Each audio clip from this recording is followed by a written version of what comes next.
Heródoto Barbeiro chegando aqui com a gente. Quem tá chegando Bicicleta também é por Michele. aqui. É, olha lá, Michele. Olha lá onde ela tá, olha lá. Uai, Depois das minhas é folga hoje? andanças de bicicleta por aqui, na marginal do Rio Pinheiros, na ciclovia que fica às margens do Rio Pinheiros, estou por aqui de volta no nosso estúdio avançado, montado aqui no Parque Linear Bruno Covas, que fica na zona sul da capital paulista. E que dia! E a hora de tomar nota com o Heródoto Barbeiro, aqui no Nova Manhã. Heródoto, tudo certo por aí? Olha, tudo certo. A cidade de São Paulo tive a oportunidade hoje de fazer uma caminhadazinha por um pedaço aí da cidade, né? Para dar uma olhadinha nessa região central de São Paulo. E sabe que tem uma coisa curiosa, Michele, que é o seguinte. Há uma dúvida. Quem fundou a cidade de São Paulo? Não foi o Padre Anchieta? Tem uma briga entre duas academias de história. É. Uns dizem que foi o Padre Anchieta. Outros dizem que foi o Padre Manuel da Nóbrega. Tinha que fazer os dois juntos ali numa... Pois é, mas acontece que tem um detalhezinho curioso em relação a isso. De que nacionalidade era o Padre Anchieta? Português. Espanhol. Ih, errei. E aí? Manuel da Nóbrega? Português. Então, também por causa disso, Uhum. né, você aprende pouco nos livros de história que o Padre Anchieta, ele era espanhol. Isso eu Não sabia, era sabia português. mesmo. Mas sabe como é que é, né? Como a gente tem tradição portuguesa, falamos português, bababá, nossa história está muito ligada à história de Portugal.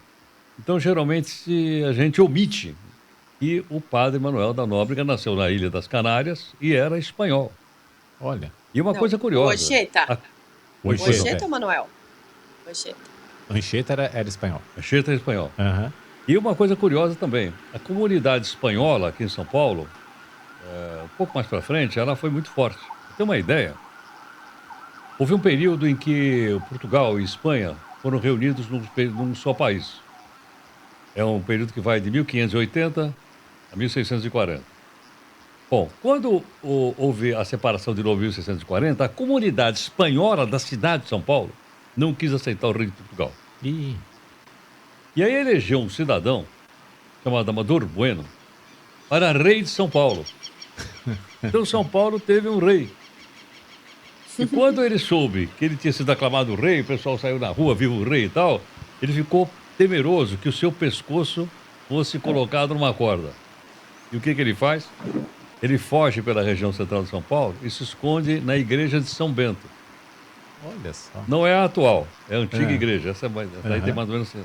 Mas olha só que interessante, quer dizer, ele não era espanhol, mas a comunidade espanhola não queria saber e propôs a ele virar monarca. E ele não aceitou, porque ele sabia que isso era crime de alta traição Aham. contra o rei de Portugal.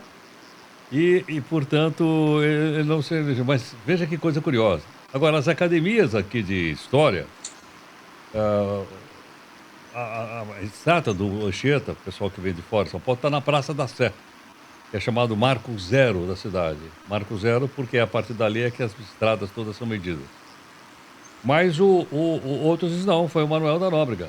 Ele era o chefe dos jesuítas. Foi ele que fundou o colégio, pequeno colégio, né?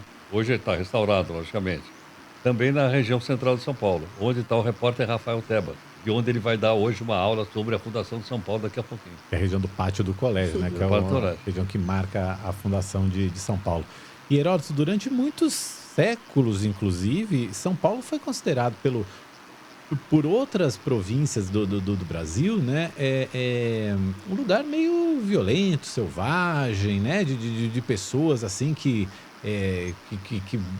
eram violentas mesmo, assim, muito por causa também do movimento das bandeiras, né?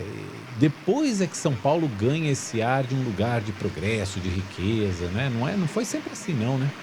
Bom, violência continua, né? Bom, ainda tem. Só que de outro uniforme. Pois é. Pra você ter uma ideia, a primeira atividade econômica da cidade de São Paulo foi o ciclo de apresamento de índio. Porque na época ainda o tráfico de escravo africano, tráfico de escravos sempre existiu na história da humanidade. Mas nessa época era forte o tráfico de escravos africanos.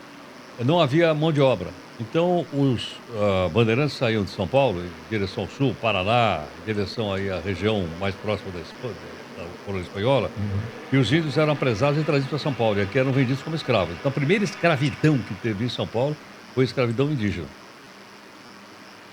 Pois é, porque e o centro mesmo ali, né, de riqueza do Brasil estava mais concentrado no Nordeste, primeiro na extração do pau-brasil, depois na cana-de-açúcar, né? São Paulo veio um pouco mais tarde, né, com atividades econômicas assim que São Paulo trouxeram. estava na capitania de São Vicente, que Exato, foi a primeira vila do Brasil. E o exatamente. primeiro engenho de cana-de-açúcar foi em São Vicente.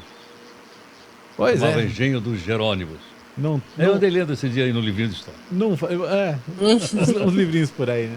História que não falta, né, Básicos. Não Heródoto? falta. Tá certo. História e história também. História e história. E o Heródoto continua contando as histórias e também as atualidades de São Paulo para você que está aqui na capital que faz aniversário hoje. Para você que está em outras praças da Nova Brasil FM, também tem o noticiário da sua região, da sua cidade aqui na Nova Brasil FM. A Michele Trombelli segue junto com o Heródoto, né, Michele?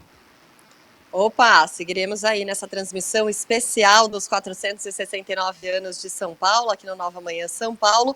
E amanhã estaremos de volta em rede nacional a partir das 6 da manhã também ao seu lado. Mauro, obrigada pela companhia, valeu a todos os ouvintes, até mais.